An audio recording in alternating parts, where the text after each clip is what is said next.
Hi, friends. This is Scott Giles, and I'm a diplomate of the National Guild of Hypnotists and a certified hypno-coach. My practice here in Wheaton is a practice of medical hypnotism, life coaching, and with Dr. Bates, energy work as well. These short videos, which I do every Saturday at about 2:30 Central Time, are just a taste of our practice philosophy and some ideas that I'd like you to consider. Today, I want to talk about positive expectancy. Now, this isn't positive thinking, although I'll be talking about that too. Positive expectancy is the willingness to risk expecting positive things, good things to happen to you in the future. Even if they don't happen, it's still a willingness to risk that. Now let's go back and talk about the whole positive thinking movement. Probably the great-grandfather of this entire movement, of which things like The Secret by Rhonda Byrne are the sort of the latest instantiation, was a man by the name of Napoleon Hill. And Napoleon Hill died in 1970, but his primary work was during the 20s and the 30s. Two of his books that were the most popular and still continuously in print since that time were The Laws of Success, originally an 18-part correspondence course, and Think and Grow Rich, one of the best-selling books of all time. These are my copies, and these are leather-bound copies of The Laws of Success, all 18 episodes, and also The Power of Think and Grow Rich. This particular one, The Laws of Success, was a personal gift to me from Mr. Clement Stone, who I'll be talking about a little bit later. Now, Napoleon Hill was the individual who figured out that if you looked for positive things to happen, if you expected them, you were more likely to encounter opportunities that would allow you to succeed and to do well. His thought was especially influential on one of my colleagues, the Reverend Dr. Norman Vincent Peale at Marblegate Collegiate Church in New York. Peale's best-selling book, and the one he's best known for, was The Power of Positive Thinking. And to the best of my knowledge, he is the person who coined that term, positive thinking. He believed, and if you read the book carefully and with some sympathy, he believed that thinking positively about God's creation actually was in harmony with biblical principles. And he saw that primarily as a theological faith statement. But it became enormously popular with salespeople and business executives, and he had a tremendous impact. And people learned it was important to think positive, and that was a huge movement influencing millions of people. Next to my encounter with the positive thinking movement, I'd been to Marblegate Collegiate Church at one point in New York. I didn't meet Dr. Peale, but I certainly heard people talk about him. When I came to Chicago to go to Meadville Lombard Theological School, which at the time was affiliated with the University of Chicago, I went around to some of the churches of my denomination that were important, and one of them was People's Church in Chicago. And the minister there was Dr. Preston Bradley. Dr. Bradley was 90 years old when I heard him preach on his 90th birthday.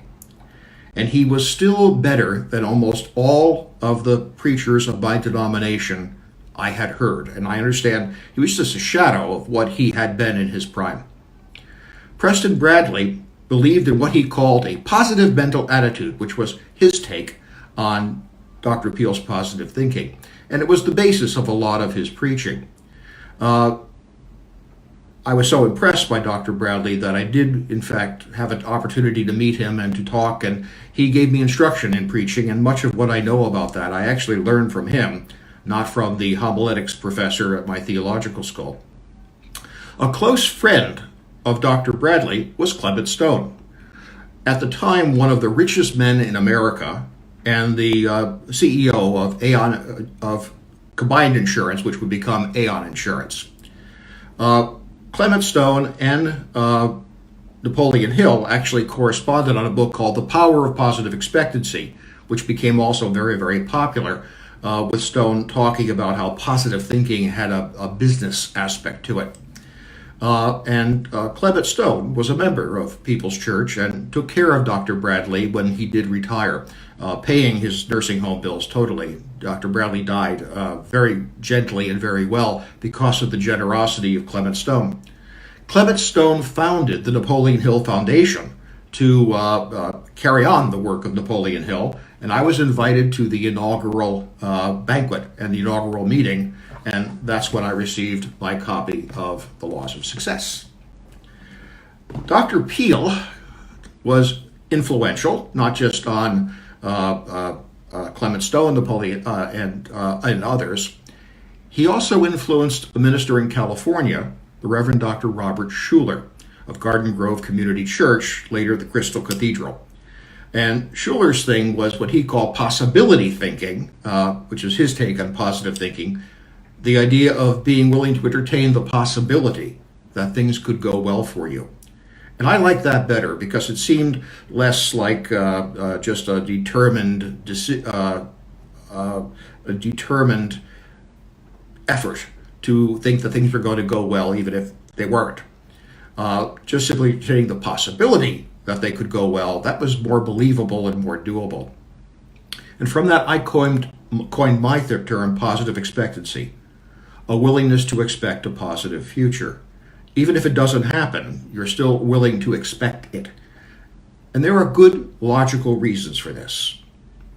When you are having a negative emotional experience, when you're expecting bad things to happen, when you have a negative expectancy, you are producing a hormone called cortisol, which is your body's stress hormone.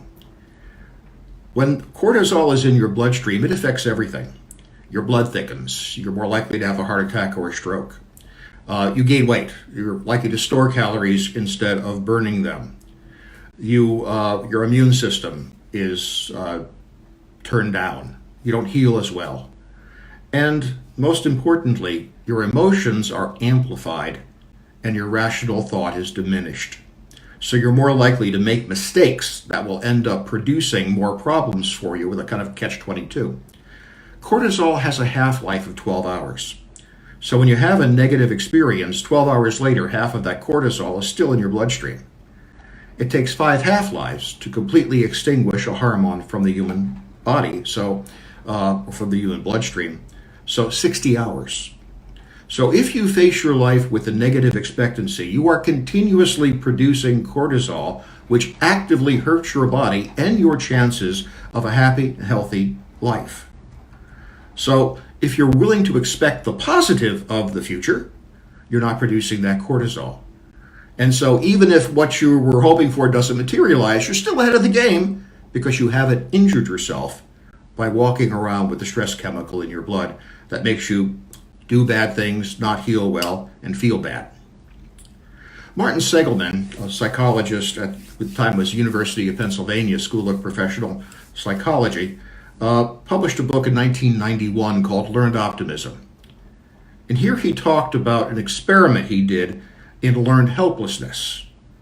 There were a series of puppies. I hate this experiment, by the way. They were put in a kennel where there was a black electrified grid on the floor. Shocks were put over the grid. The puppies howled, but there was nothing they could do to get off the grid. So they learned that the universe was a place of unrelenting pain and suffering, and you were helpless to deliver yourself from it. After a while, they were put into another kennel. Half of the kennel surface was the black electrified grid. The other half was a perfectly ordinary kennel surface. Looked the same, but no electricity was going through it. The pups were put on the grid side, shocks were resumed, they howled. Not a single puppy moved from the grid to the non-grid side where they would be safe.